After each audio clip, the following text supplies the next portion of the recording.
Now here are a few closing exercises to get your hands to play marcha properly.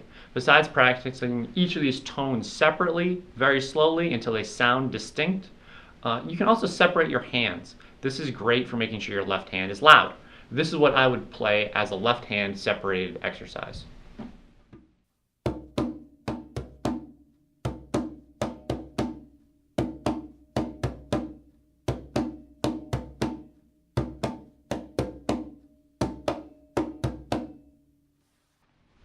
By practicing just the left hand marcha part, I'll be able to focus on getting these fingers back so the toe is loud. Because using our fingertips in this situation might be quiet.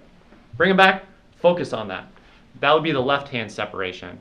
Your right hand, you're going to separate and just play a slap and then the open tones, which are located on the and of one, and then the last two 16th notes, or three, as it were. Okay, so this would be the right hand separation.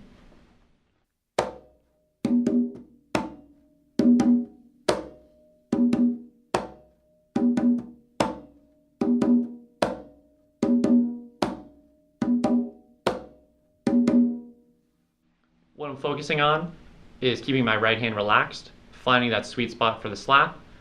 When my hand comes off here, in the real marcha it'll be doing something else, but just lifting a little bit, it'll create the open tone.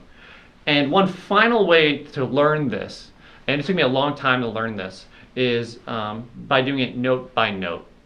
I will start with one note of marcha, and then I will add two, and then three, then four, so you can see how it breaks down from beginning to end.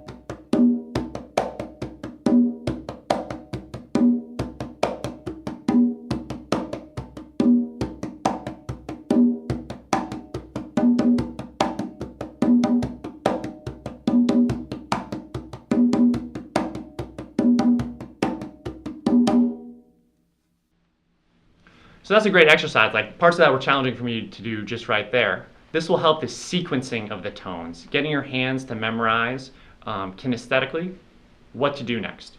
So give that a try, practicing marcha note by note, building it up.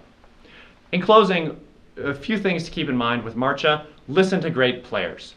Listen and watch and see some of the greatest players you can, so you can really hear that sound. Okay, so players like Giovanni Hidalgo, Mongo Santamaria, just any of these great players have a great sound for marcha.